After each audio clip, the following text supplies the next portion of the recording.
He was 13 years old, covered in bruises, and walked straight into the most heavily guarded office in the city. Not a police station, not a hospital, not even a school. The private office of Dominic Morello, a man whose name people whispered, not said. Ethan Walker hadn't planned to be there. He hadn't planned anything. He'd left home before sunrise with a torn backpack, a cracked phone, and a bruise he couldn't hide no matter how he turned his face. No parents, no ride, no one he could trust. Just one name written on a scrap of paper. Dominic Morello. 2 armed guards blocked the doorway the moment Ethan stepped inside. Hands went to guns. Men in suits stared like they were watching a ghost. Then a calm voice from behind the desk said, "Let him through." Dominic Morello didn't raise his voice, didn't stand up, didn't look surprised. And he just studied the boy quietly like a man reading a file. The room felt too big for Ethan's small frame. Glass walls, leather chairs, security monitors showing every corner of the building. No way out without permission. Ethan swallowed. His hands were shaking, but he kept them in his pockets. Dominic finally spoke. "Do you know where you are?" Ethan nodded. "Yes." "Do you know who I am?" Another nod. Silence stretched between them. Every man in the room waited for the kid to run. He didn't. Ethan lifted his head. His voice didn't shake. "I'm looking for a job." Someone laughed. Another man muttered, "This kid's got a death wish." Dominic didn't laugh. He leaned forward slightly. "You walk into my office bleeding, and you want work?" Ethan met his eyes. "I don't need money. I need somewhere I can stay alive." The room went silent.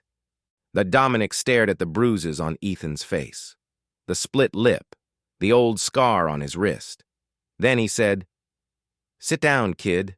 You just walked into the only place in this city where people disappear, and sometimes survive." And for the first time, Ethan wondered, had he just escaped something, or walked into something worse? Ethan Walker didn't know it yet, but the moment he stepped into Dominic Morello's office, 3 things happened at once. Someone started watching his foster home, someone started digging into his father's name, and the most powerful criminal in the city made the worst decision of his life. He decided to care, and everything started there. The room didn't move for a long time after Dominic spoke. Not the guards, not the men in suits, not even Ethan. The words still hung in the air between them. "Sit down, kid." That Ethan lowered himself into the leather chair across from Dominic's desk. The chair was too big for him. His feet barely touched the floor. He sat straight anyway, hands folded in his lap like he was in a principal's office. Dominic studied him in silence. Years in the business had taught him how to read people in seconds. Fear had a smell. Desperation had a rhythm. Liars couldn't hold eye contact longer than a heartbeat. But this kid wasn't any of those. Ethan's face was bruised, yes. His hoodie was thin, his shoes worn to the point where the soles were peeling, but his eyes were clear, not glassy, not wild, just alert. "What's your name?" Dominic asked. "Ethan Walker." "How old are you, Ethan?" 13. Marcus Reed shifted slightly behind Dominic, head of security, former military. The kind of man who noticed exits before he noticed people. 13. Marcus's eyes went to the bruise on Ethan's cheek, then to the faint yellow mark on his wrist, then to the way Ethan held his left arm just a little too close to his body. Dominic followed the look. "That's a nasty bruise," he said calmly. "What happened?" Ethan didn't answer immediately, just long enough for Marcus to notice. "I fell," Ethan said finally. "Down the stairs." Dominic nodded once. "Which stairs?" Ethan blinked. "Once. At home." Marcus exhaled quietly through his nose. Dominic leaned back in his chair. "You fall a lot?" Ethan hesitated. Just a fraction of a second. "Sometimes." The silence that followed was different now. Not tense, not hostile, suspicious. Marcus crossed his arms. "Funny thing about falling," he said. "Usually leaves marks on elbows." Knees, not wrists, not faces. Ethan's jaw tightened. Dominic shot Marcus a look, not a warning, just a reminder. Easy. Dominic turned back to Ethan. His voice softened. Who do you live with? My foster guardian. What's his name? Frank Hargreaves. The name didn't ring any bells for Dominic. But the way Ethan said it did. Flat, empty, like reading a label on a box. How long have you lived with him?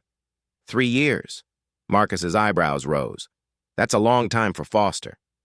Ethan shrugged. He doesn't like paperwork. Dominic almost smiled. Almost. And you decided to walk into my office because... Ethan looked around the room.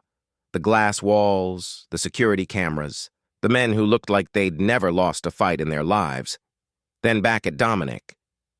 Because people listen to you. Dominic tilted his head. That's true. And people don't mess with people you care about. Marcus's eyes flicked to Dominic. Dominic didn't respond immediately. Instead, he asked, So what is it you want, Ethan? Ethan didn't say help. He didn't say protection. He didn't say, I'm scared. I want to work. The room reacted instantly. A man near the window let out a short laugh. Another shook his head like this was a prank he hadn't signed up for. Marcus stared at the kid. Work doing what? Anything, Ethan said. Cleaning, organizing, carrying stuff. I'm good at sorting. Dominic raised an eyebrow. You came all this way to be a janitor? Ethan nodded. If that's what you need. Dominic studied him again. The posture, the steady breathing, the way he never once asked for anything in return. You don't want money? I want to be useful. Marcus muttered, Jesus. Dominic leaned forward, resting his elbows on the desk. Let me be clear, Ethan. You're in a building filled with criminals, people who solve problems by making them disappear. You don't just walk in here and get a job. Ethan met his eyes. I already walked in. Something about that made Dominic pause. Most people begged when they were desperate. This kid negotiated. Dominic glanced at Marcus, then at Rosa, who had been standing quietly near the far wall, arms folded, watching everything. Rosa Morello hadn't spoken once since Ethan entered. Now she said softly, Where are you trying to avoid going back to? Ethan's eyes flicked to her, just for a second, then away. I'm not avoiding anything. Rosa didn't push. She just nodded slowly, like she'd heard that answer 1,000 times before. Dominic stood up. Wait here, he said to Ethan. Don't touch anything. Don't talk to anyone. I'll be back. Ethan nodded. Okay. Dominic walked out through the side door into the hallway. Marcus followed. Rosa stayed. The door closed. The office felt different without Dominic. Bigger. Colder. Men returned to their conversations. Phones came out. Laptops opened. Someone poured coffee. Ethan stayed exactly where he was. Minutes passed. Then an hour. Then 2. No one told him to leave. No one told him to move. No one offered him water. At some point, one of the men walked by and dropped a sandwich on the edge of the desk without saying a word. Ethan stared at it for a long time, then ate it slowly, carefully, like someone who wasn't sure when the next meal was coming. Rosa watched him from across the room.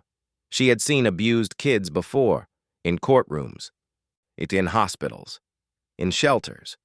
They all shared the same invisible habits. Not taking up space, not making noise, not asking for anything, waiting like the world might forget they exist. 3.5 hours later, Dominic returned. Ethan was still sitting in the same position, back straight, hands folded, eyes forward. Marcus leaned toward Dominic and murmured, He hasn't moved once. Dominic nodded. He walked back to his desk and sat down. Ethan looked up immediately. Sorry, Ethan said. Was I supposed to? No, Dominic said. You did exactly what I told you. Another pause. Dominic studied him one last time. Tell me something, Ethan. If I say no, what happens to you? Ethan hesitated. Then, quietly, "I go home." Rosa felt something twist in her chest. Dominic watched the way Ethan said it. Not angry, not scared, resigned. Rosa stepped forward. "That kid isn't scared of you," she said to Dominic. "He's scared of leaving." The words landed heavier than any threat. Dominic looked at Ethan again, really looked, at the way his shoulders tensed at the word home, at the way his eyes stayed dry but his hands clenched. Dominic exhaled slowly. "1 week," he said. Ethan blinked. "You sweep floors, organize files, run errands for Marcus. Nothing sensitive, nothing dangerous." Marcus opened his mouth. Dominic raised a hand. "1 week," Dominic repeated. "You show up on time. You work hard. You don't lie to me." Ethan stared at him. "Then what?" "Then we talk again." Ethan nodded quickly. "Okay." Dominic stood. "You start tomorrow, 8 a.m. Ethan stood too. "Thank you." For the first time since he'd entered the building, Ethan smiled, not wide, not dramatic. Just a small, careful smile, like he didn't trust it to stay. Rosa watched it happen, and in that moment she knew exactly what kind of story this was about to become. Not a kidnapping, not a crime, not even a rescue. This was about a kid who didn't ask for saving. He just asked for somewhere safe enough to breathe. Marcus didn't follow Ethan himself. He sent 2 men instead. Quiet ones. Not the kind that looked like muscle, the kind that blended into sidewalks and coffee shops and bus stops. The kind you never noticed until it was too late. They followed Ethan from a distance as he left Dominic's building that afternoon. No car, no ride, just a long walk through 3 neighborhoods that got progressively worse the farther he went. The streets thinned out, the shops disappeared, the houses sagged. Now, by the time Ethan turned onto Hargreaves Street, even the streetlights looked tired. The house was a 2-story structure with peeling yellow paint and a fence that leaned like it was trying to escape. Trash bags sat on the porch. One window was boarded up with plywood, another glowed with flickering television light. Ethan hesitated at the gate, just for a second. Then he went in. The front door opened before he knocked. "Where the hell have you been?" A man's voice slurred from inside. Frank Hargreaves stood in the doorway, 6 feet tall, heavyset, red-faced, beer bottle in one hand. The smell hit the sidewalk before he did. Ethan's shoulders folded inward instantly. I was at the library," Frank snorted. "Library, my ass. You think I'm stupid?" He grabbed Ethan by the collar and pulled him inside. Not hard enough to leave marks, but hard enough to remind him who owned the space. The men across the street watched everything. The way Ethan didn't resist. The way he didn't make eye contact. The way his body reacted before his mind did. The door slammed. One of the men whispered into his sleeve. "Yeah, this is bad." Inside, the house looked worse than the outside. Dirty dishes stacked in the sink. Empty bottles on every surface. The smell of old food, sweat, and something sour in the air. Frank shoved Ethan toward the couch. "You disappear for hours without telling me, and you expect what? A parade?" Ethan shook his head. "I told you I was going to—" Frank slapped the wall next to his face. Ethan flinched, not dramatically, reflexively, the way people flinch when they've done it 100 times before. "You don't go anywhere without my permission," Frank said. "Nah, you live under my roof. You eat my food. That makes you my responsibility." Ethan stared at the floor. Frank took a long drink. "Now go clean your room, and don't think about running again. You know what happens when you run." Ethan nodded. He went upstairs without a word. The men stayed another 10 minutes, long enough to confirm the shouting didn't stop, long enough to hear something break, long enough to hear Ethan apologize for something that clearly wasn't his fault. Then they left. Marcus got the report that evening. He didn't say anything at first, just handed Dominic the file. Dominic read it slowly, once, twice. Then he closed it. The next afternoon, Frank Hargreaves stormed into Dominic's building. No appointment, no hesitation. Security barely had time to stop him before he started yelling. "Where is he?" Frank shouted. "Where's the kid?" Marcus stepped into his path. "You lost." "That's my foster son," Frank said, jabbing a finger toward the inner offices. "And he's not supposed to be here." Dominic appeared from behind the glass doors, calm, as always. "Mr. Hargreaves," he said, "to what do I owe the pleasure?" Frank turned on him immediately. "You think you can just take my kid, offer him jobs, fill his head with ideas?" Dominic looked past him. Ethan stood near the hallway, holding a box of files Marcus had asked him to organize. Frank spotted him instantly. "There you are!" He lunged forward and grabbed Ethan's arm. Too hard. Ethan sucked in a breath, flinched. The entire room felt it. Marcus took a step forward. Dominic raised one hand, not in anger, in warning. "Let go of him," Dominic said. Frank laughed. "This is my house, my rules. He goes where I say." Dominic didn't raise his voice, but the temperature dropped. "You're in my building," Dominic replied, "and you're squeezing a child hard enough to make him wince." Frank tightened his grip out of spite. Ethan's fingers curled. "Don't make this a thing," Frank said. "I'll call the police." Dominic smiled, not kindly. "Please do." Frank hesitated. That wasn't the reaction he expected. Dominic took one step closer. "Because I'd love to explain why a foster guardian shows up drunk to a private office screaming about ownership." Frank's face flushed. "You don't know anything about me." "I know," Dominic said calmly, "that kids who are safe don't walk into criminal headquarters looking for work." The room went silent. Frank released Ethan's arm, slowly. "Stay away from my kid," Frank muttered. Dominic didn't blink. Or what?" Frank looked around, at Marcus, at the guards, at the men who hadn't moved an inch. He suddenly realized he was outnumbered, outclassed, and very far from in control. Frank backed toward the door. "This isn't over," he said. Dominic nodded. "No," he agreed. "It's not." Frank left without another word. The door closed behind him. Ethan was shaking. He didn't even realize it until Rosa gently put a hand on his shoulder. "You okay?" she asked softly. Ethan nodded automatically, but his eyes were glassy. Dominic watched him for a long moment, not as a boss, not as a criminal, as a man looking at a problem he could no longer ignore. That night, Marcus updated the security protocols. Ethan went home again, but now someone was watching the house. Dominic didn't sleep that night, and he hadn't planned to run a background check on Ethan so soon. Normally, he let things breathe, let people reveal themselves naturally. But the way Frank had grabbed the boy's arm, too familiar, too practiced, had unsettled something old and uncomfortable in him. By 2:17 a.m., the file landed on his tablet. Name: Ethan Walker, age 13. Foster guardian: Frank Hargreaves' biological father, Caleb Walker. Status: deceased, car accident, 2011. Dominic stared at the name. Not the boy's, the father's. The room seemed to tilt, just slightly, like the floor had shifted under his feet. Caleb Walker.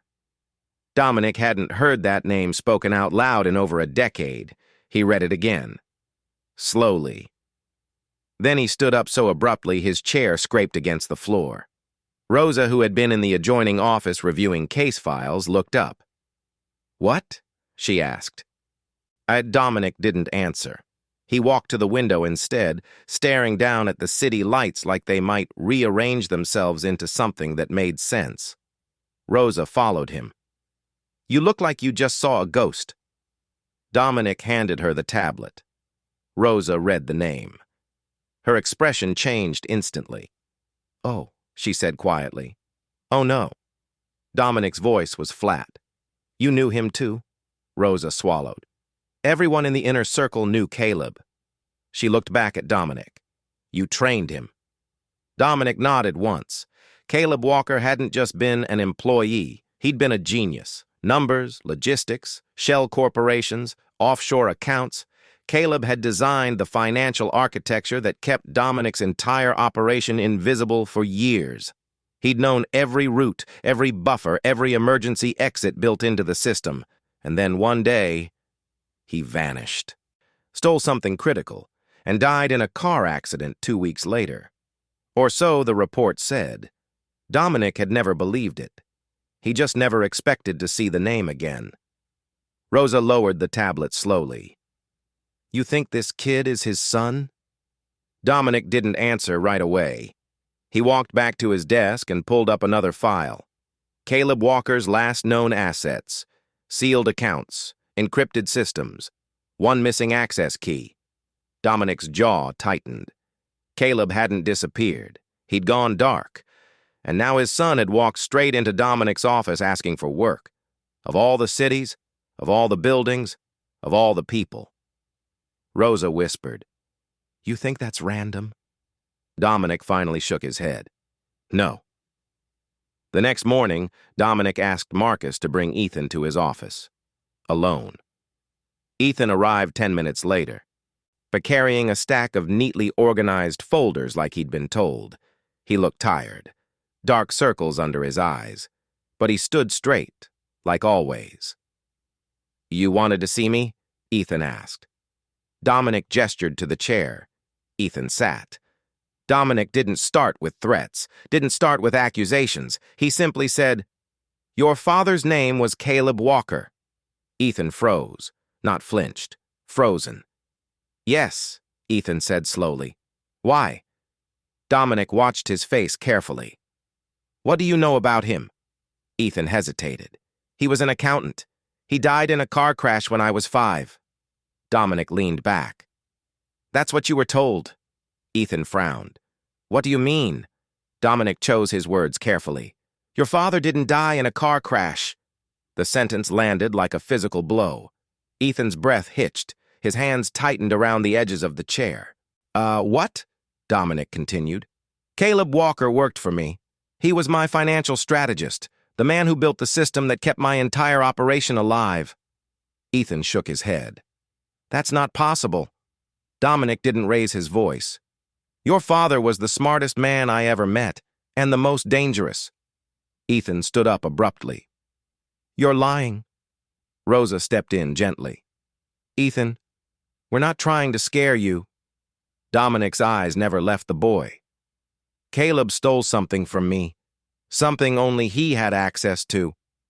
Then he disappeared. 2 weeks later, his death was reported." Ethan's voice cracked. "My mom cried for years." Dominic felt a twist in his chest. "I believe that," he said quietly. "But I don't believe your father died the way they said." Ethan backed away from the desk like the room had suddenly grown teeth. "No, he wouldn't. He was good. He taught me how to fix bikes. He used to make pancakes shaped like dinosaurs." Dominic didn't interrupt, because that's what made it real. Not the crime, the memories. Rosa's voice softened. "Ethan, sometimes people are more than one thing." Ethan shook his head harder. "You're wrong. You have the wrong person." Dominic tapped the screen and turned it toward him. Caleb Walker's file. Photo. Same eyes, same jawline. Ethan stared at it. His breath came faster. That's not. His voice collapsed. The tears didn't come dramatically. They came silently. One line down his cheek, then another. "I just wanted a job," Ethan whispered. "I didn't ask for this." Dominic felt something crack inside him. The boy wasn't lying. He hadn't come for answers. He hadn't come for revenge. He'd come to survive. Dominic stood up slowly. "Ethan," he said, "I don't know where your father went. I don't know if he's alive, but I know this." He paused. "Your life didn't fall apart by accident." Ethan sank back into the chair, shoulders shaking now. For the first time since he'd entered Dominic's world, he broke. Not from fear, from truth. And in that moment, the story stopped being about an abused kid looking for safety. It became something much bigger, a legacy, a missing man, and a secret buried deep enough to survive 12 years, until the wrong son walked into the wrong office. Dominic waited until Ethan stopped crying before he said anything else. Not because he was being kind, because this part required the boy to listen. Rosa brought water.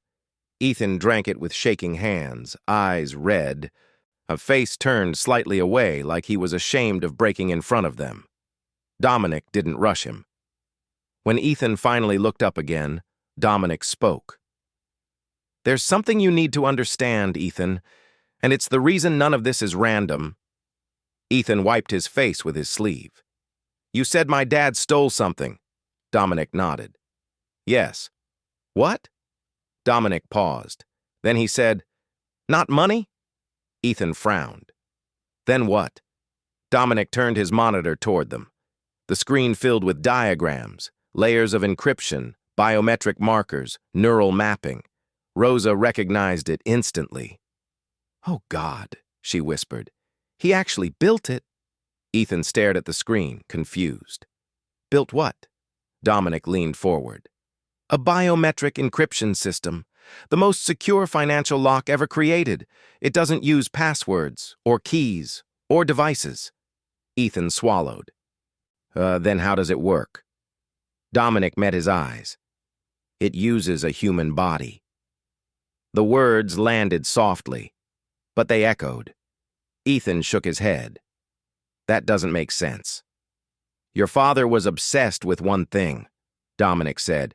"Control without vulnerability.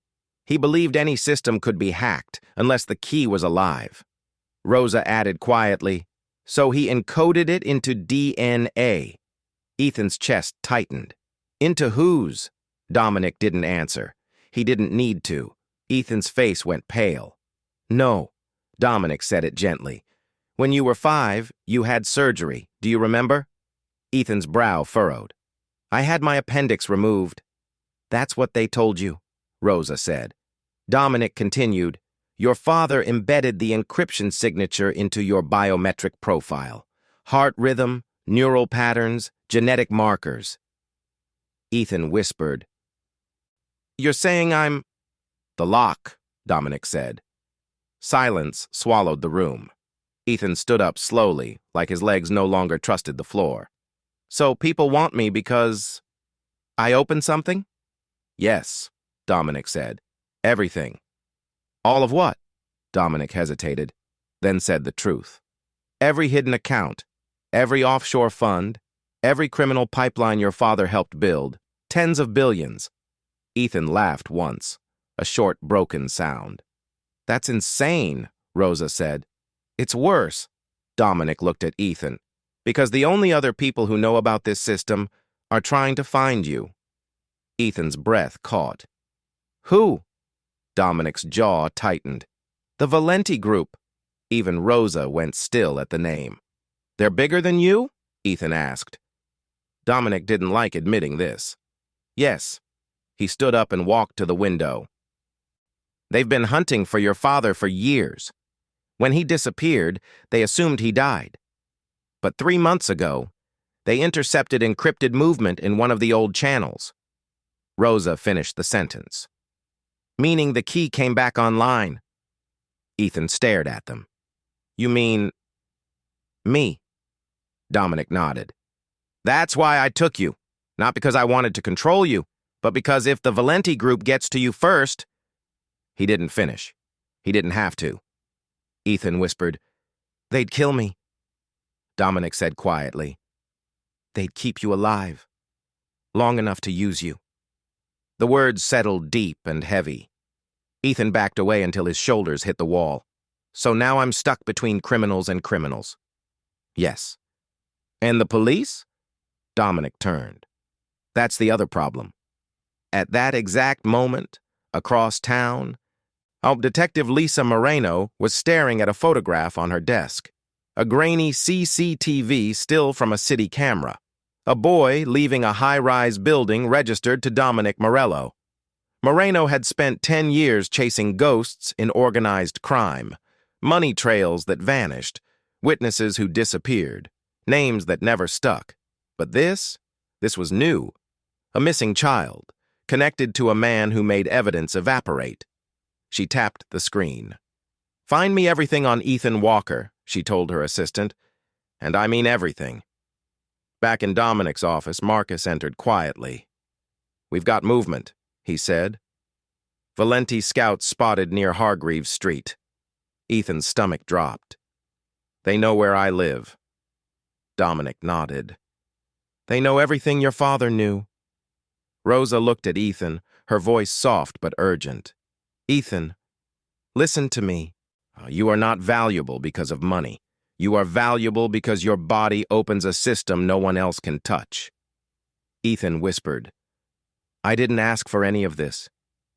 Dominic walked toward him slowly. "I know. And that's the problem." Ethan looked up at him. "So what happens now?" Dominic didn't sugarcoat it. "Now 3 forces are moving toward you at the same time." He raised one finger. "The Valenti group, another. The police, a third. And my own people." Ethan felt his throat tighten. "All because of me?" Dominic said. "Because of what your father built." Then he added quietly, "And because you're the only key left in the world." Ethan slid down the wall and sat on the floor, pulling his knees to his chest.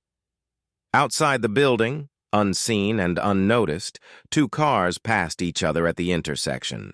The one carried men who wanted to use him. One carried a detective who wanted to save him. And inside, a Mafia boss stood between them both, realizing for the first time that the most dangerous asset he'd ever encountered was a 13-year-old boy who didn't even know he was a weapon. Rosa found the files by accident. She hadn't been looking for secrets, just a quiet room to breathe. Dominic's building had dozens of offices, most filled with screens and voices and men pretending not to hear things they absolutely heard. But this one was different. No guards, no monitors, just a small private room behind Dominic's main office with a locked cabinet and a single desk. Rosa opened the cabinet. Inside were medical reports, not business, not finances, hospital records. She pulled out the first file and froze. The patient, Dominic Morello.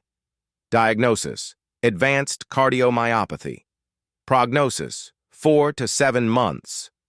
Rosa's hands trembled. She flipped through the pages. Heart failure, chronic arrhythmia, medication charts, surgical notes. This wasn't recent. The dates went back over a year. She closed the file slowly. That evening, she waited for Dominic in his office. He looked tired, not the usual kind, not the exhaustion of power or pressure. This was deeper, the kind that lived in the eyes. "You weren't supposed to find those," he said quietly. Rosa didn't pretend. "How long?" Dominic leaned back in his chair. "Best case? 6 months." Rosa swallowed. "Worst case?" He smiled faintly. "Weeks." Silence filled the room. Outside, the city buzzed. Cars passed. Phones rang. Deals were made. Inside, something else ended. "Why didn't you tell me?" Rosa asked. And Dominic looked at the window. "Because people treat dying men like weak men." Rosa shook her head. "You're not weak." Dominic didn't answer. Instead, he said, "You know why I took Ethan?" Rosa nodded slowly. "Because of Caleb. That's part of it." He stood up, walked toward the window again. "But mostly because I'm out of time." Rosa frowned. "What does that mean?" Dominic turned back to her. "I'm not building an empire, Rosa. I'm dismantling one." The words landed heavier than any confession he'd ever made. "I've spent 20 years creating systems so nothing could touch me. Now I'm doing the opposite, closing accounts, breaking channels, burning bridges." Rosa stared at him. "Why?" Dominic exhaled slowly. "Because when I'm gone, everything I built will collapse. And when it does, every enemy I ever made will come looking for the last loose end." Rosa's heart dropped. Ethan. Dominic nodded. He's the only thing left that still matters. Rosa whispered, You're trying to protect him. Dominic's voice was quiet now, almost honest.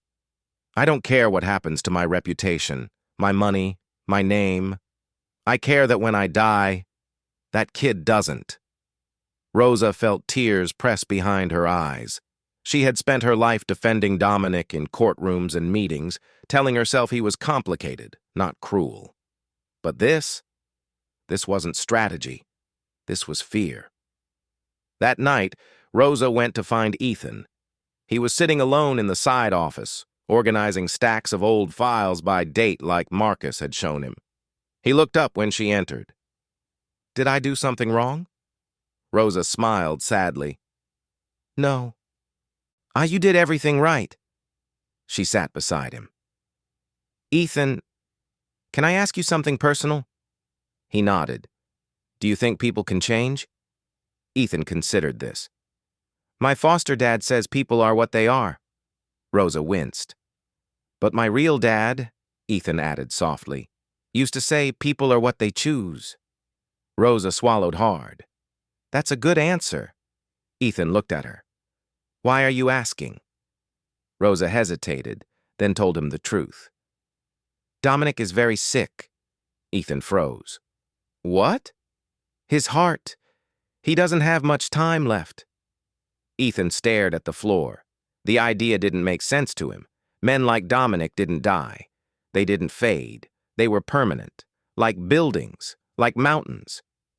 But he's strong, Ethan said. He's in charge of everything. Rosa shook her head gently. Even the strongest things break. Ethan was quiet for a long time.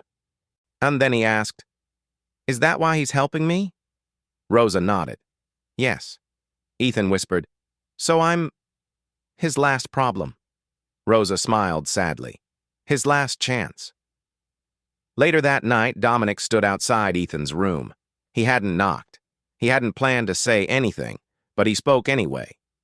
You know I'm not a good man, he said. Ethan looked up from the desk. I know, Dominic continued. I've done things I can't undo, hurt people I can't apologize to. Ethan nodded slowly.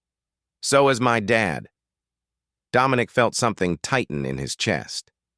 I'm trying to fix one thing before I die, Dominic said quietly. Ethan asked, Why me?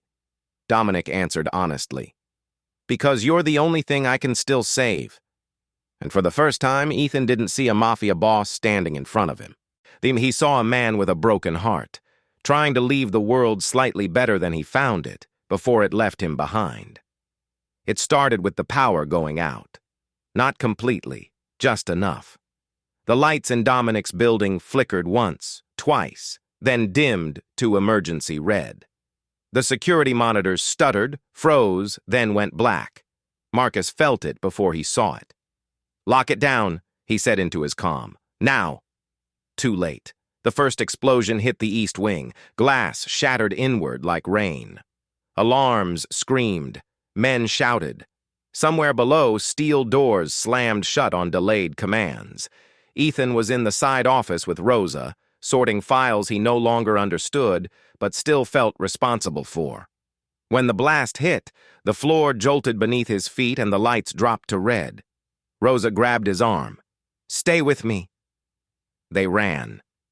From the hallway was chaos, smoke, shouting, men sprinting in both directions with guns drawn. The air smelled like burning plastic and metal. Marcus! Dominic's voice cut through the noise over the comm. They're inside, Marcus replied. Calm, as always. Valenti Group, multiple entry points. Dominic swore under his breath. So this was it. The future had arrived early. A second explosion ripped through the lower floors. The building groaned like something alive and wounded. Rosa pulled Ethan toward the reinforced stairwell. Down! We go down! They didn't make it. Two men in black tactical gear stepped out of the smoke at the end of the hall. Valenti. One raised his weapon. Marcus appeared between them and Ethan. He didn't hesitate. 3 shots, 2 men fell, but more poured in behind them. Marcus shoved Ethan behind him. Run! he said. Ethan didn't move. Another man fired. Marcus took the hit in the shoulder, staggered, fired back. Rosa screamed. Ethan felt his body finally unlock. He ran. The stairwell was blocked by debris. Fire licked up the walls. Smoke filled the air so thick it burned his lungs. A hand grabbed him from behind. Strong, gloved. Valenti. Ethan screamed. The man yanked him backward into the smoke. "No!" Rosa shouted, firing blindly. Ethan kicked, scratched, bit. The man laughed. "Easy, kid. You're worth more alive." Then a gunshot. The grip vanished. Ethan collapsed forward, coughing, eyes stinging. Marcus stood behind him. Blood soaked through his shirt now. His breathing was uneven. "You okay?" Marcus asked. Ethan nodded, terrified. Marcus smiled faintly. "Good." Then the third man appeared. Not Valenti, one of Dominic's lieutenants. And someone Ethan had seen every day, someone he trusted. The man raised his gun at Marcus. Marcus turned. Too slow. The shot hit Marcus in the chest. He didn't fall immediately. He looked down at the wound like he didn't quite believe it. Then he looked at Ethan and nodded once, like a promise kept. Marcus Reed hit the floor, dead. Ethan's scream got lost in the alarms. The lieutenant grabbed Ethan's arm. "Come with me. Boss wants you alive." Dominic appeared from the smoke. He saw Marcus, saw Ethan, saw the gun. Everything went very quiet inside him. He raised his own weapon and shot his lieutenant in the head. No hesitation, no words, just a clean, final sound. The body hit the floor beside Marcus. Ethan stared. He had never seen someone die before. Not really. Not like this. Dominic grabbed Ethan's shoulders. "Oh, look at me." Ethan's eyes were wide, glassy, filled with shock. "This is what my world costs," Dominic said. "You understand that now?" Ethan nodded slowly. He couldn't speak. Sirens wailed in the distance. Police. Fire. The city waking up to violence it pretended didn't exist. Rosa ran to them. "We have to go. Now!" They moved through the back corridors, smoke and fire chasing them. Dominic covered their escape, firing into shadows, returning shots from men who wanted Ethan alive and Dominic dead. Outside, the night sky glowed orange. Parts of the building were on fire. Neighbors watched from the street. Phones out, faces pale. Ethan stood in the cold air, shaking. He looked back at the burning headquarters, at the place that had felt safe for exactly 1 week. Marcus was gone, dead because of him. "Is this my fault?" Ethan whispered. But Dominic didn't lie. "Yes." Ethan flinched. Then Dominic added, "But it's not your responsibility." Ethan shook his head, tears finally spilling. "He died because he protected me." Dominic said nothing, because that part was true. Rosa knelt in front of Ethan, holding his face gently. "This is the cost of power," she said softly. "And now you've seen it." Ethan looked at Dominic, not as a protector, not as a villain, as something else entirely. A man standing in a world built on bodies, a world that would never stop hunting him. That night, as fire crews battled the flames and police cordoned off the ruins, Ethan understood something that changed him forever. This wasn't a game. This wasn't a story. This wasn't about secrets or money or legacy. This was about survival. And for the first time, he was truly afraid.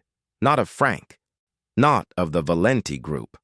But of what he had become simply by existing in Dominic Morello's world. A target, a weapon, and a reason people died. They hid in a safe house no one knew existed. Not even Rosa. A narrow building above a closed bookstore on the edge of the city, with thick concrete walls and no windows on the first floor. The kind of place designed for disappearances, not survival. Ethan sat on the mattress in the back room, staring at his hands. They still smelled like smoke, like gunpowder, like Marcus. Dominic stood across from him, leaning against the wall, his face lit by the dim glow of a single laptop screen.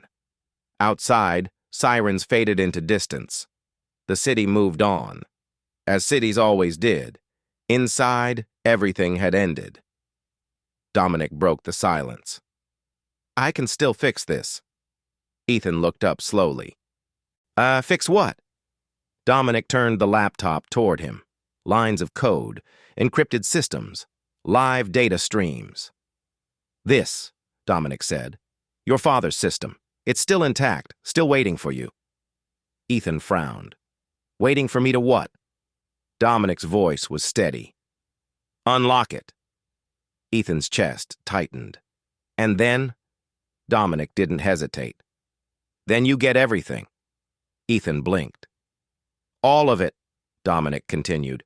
Every hidden account, every offshore reserve, every asset your father built into the system. Rosa stepped forward. Dominic! He ignored her. Billions, Ethan. Enough money to disappear forever. New identities, new countries, private security. No one touches you again. Not Valenti. Not the police. Not anyone. Ethan stared at the screen. The numbers didn't even feel real. Why are you offering me this? He asked. But Dominic answered honestly. Because if you don't take it, someone else will, and at least with me, you'd be safe. Ethan stood up. His legs were shaking. You mean I'd be protected? Yes. Like my dad was? Dominic froze. Ethan's voice was quiet, but it cut deep. You said he built all of this. He had power, money, control, and he still ended up dead. Dominic said nothing. Ethan continued. He didn't die in a crash. He died because he knew too much, because he was valuable. Rosa's eyes filled with tears. Ethan looked at Dominic. That's how my dad died. Silence swallowed the room. Dominic's jaw tightened. You're not him? Ethan shook his head. That's what scares me. He walked closer to the laptop, closer to the system that could make him untouchable. Then he looked away. I don't want to live in a world where people die just because I exist. Dominic's voice dropped. You think freedom exists without power? Ethan answered softly. I think power is what keeps killing people. Dominic felt something in his chest finally give way. Not his heart. Something older. Something heavier. You know what happens if you don't use the system? Dominic said. It doesn't just disappear, it stays hidden. Someone will rebuild it. Maybe Valenti, maybe someone worse. Ethan nodded. That's why we don't hide it. Rosa looked at him sharply. What do you mean? Ethan met Dominic's eyes. We expose it. Dominic stared at him. Ethan continued. Not to one person, not to one group. To everyone. Dominic's breath caught. You're talking about destroying it. Yes. Dominic laughed once. Not in humor. In disbelief. You're 13 years old and you're telling me to burn the largest criminal financial system on the planet. Ethan replied, You said you were trying to fix one thing before you die. Dominic didn't speak. Ethan added quietly, This is it. Rosa whispered, If you do this, there's no going back. Dominic looked at the screen, at the empire he'd spent 2 decades building, at the system that made him invisible, untouchable, powerful, and then at the boy standing in front of him, bruised, broken, still choosing not to become a monster. Dominic sat down heavily. You know what happens to me if we do this. Ethan nodded. You go to prison. Yes, Ethan swallowed. But I get to live. Dominic closed his eyes for a long time. Then he opened them. Do it. Rosa's breath caught. Dominic, do it, he repeated. Before I change my mind. Ethan stepped forward. His hands hovered over the keyboard. He hesitated. Are you sure? Dominic smiled faintly. For the first time in my life, yes. Ethan pressed enter. The system activated. Biometric scan, neural signature confirmed. Encryption bypassed, and then everything went public. Bank accounts unlocked. Shell companies exposed. Transaction histories released to international agencies. Names, routes, numbers, every criminal pipeline laid bare. Within minutes, alerts started flooding in. Phones rang, messages exploded across screens, rival syndicates collapsing in real time, assets frozen, operations compromised, entire empires blinking out of existence. Dominic watched it all happen without blinking. 20 years of power, gone in 60 seconds. Ethan stepped back from the laptop. It felt quiet. No alarms, no explosions, just the sound of something massive falling apart in silence. Dominic exhaled slowly. "It's done," he said. Ethan looked at him. "Are you okay?" Dominic smiled, not like a boss, like a man finally free of his own shadow. "No," he said, "but you are." And in that moment, Dominic Morello, the man who owned half the city, destroyed his own legacy with a single decision. Not for power, not for redemption, but because a 13-year-old boy chose freedom over becoming the next monster. Dominic Morello turned himself in at sunrise. No escape plan, no fake passport, no last-minute deals. He walked into the federal building wearing the same coat he'd worn the night the empire collapsed, carrying nothing but a flash drive and a sealed envelope. The agents didn't recognize him at first. Not because they didn't know his face. Everyone in the city knew it, but because men like Dominic weren't supposed to arrive voluntarily. He placed the flash drive on the counter. "This contains everything," he said calmly. "Financial networks, names, routes, accounts. You'll know what to do." They cuffed him without ceremony. As they led him away, Dominic turned once. "Make sure the boy is protected." It was the last request he ever made as a free man. Ethan never saw Dominic again. But he felt his absence everywhere.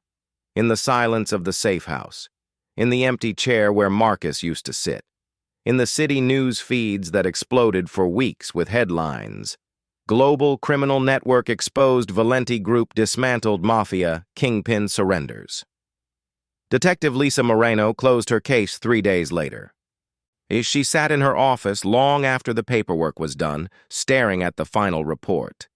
The names, the numbers, the trails that finally made sense. All because one 13-year-old boy didn't run. Moreno had seen victims her entire career. But this was the first time she'd seen one change the entire system. Frank Hargreaves was arrested quietly. No dramatic chase, no resistance. Just a knock on the door at 6:12 a.m. and 2 officers who already knew everything. Neighbors watched as he was led out in handcuffs. No shouting, no excuses. Just a man who finally realized the house he thought he owned had never been his. The charges kept stacking. Abuse, neglect, fraud. The court ordered no contact. Ethan didn't ask about him again. Some doors didn't need to be reopened. Rosa became Ethan's legal guardian 2 weeks later. Not temporary, not conditional. Real. She moved him into a small townhouse near a quiet school district. Nothing fancy, but warm, clean, and filled with light. Ethan got his own room, his own desk, his own key. The first night he slept with the door unlocked. Nothing happened. No footsteps, no shouting, no fear. Just silence, the kind that felt safe. On the 3rd week, Rosa handed Ethan a letter. "This came from Dominic," she said softly. "He asked me to wait until things settled." The envelope was old, worn at the edges. Ethan recognized the handwriting immediately. His father's, Caleb Walker. His hands trembled as he opened it. Inside was a single page. "Ethan, if you're reading this, then I failed to protect you the way a father should. I built systems to control the world, but I couldn't control the damage I caused. I built monsters.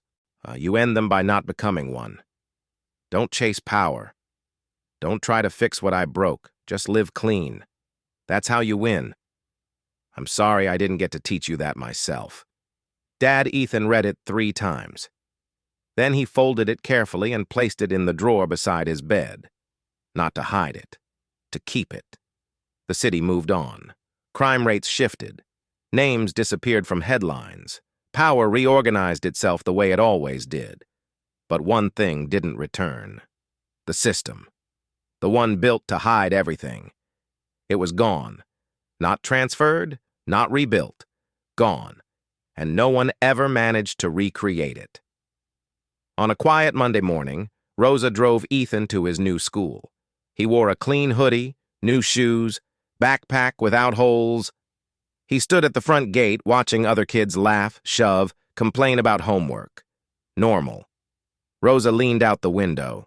You okay? Ethan nodded, not out of habit this time, out of truth. He walked inside. No one stared, no one whispered. No one knew his name meant anything. He sat in a classroom and raised his hand when the teacher asked a question. He went to lunch and argued about pizza like it actually mattered. He walked home without looking over his shoulder. No bruises, no fear, just a kid again. And somewhere far away in a concrete room with no windows, Dominic Morello received his sentence without protest. Life. He didn't appeal. He didn't argue. He just asked for one thing, a piece of paper and a pen, and he wrote one final line he would never send. Thank you for choosing not to become me. Ethan never knew about that letter. He didn't need to, because the truth had already done its work. And the boy who walked into a Mafia boss's office looking for a job walked out of the story with something much rarer. A future that belonged to him.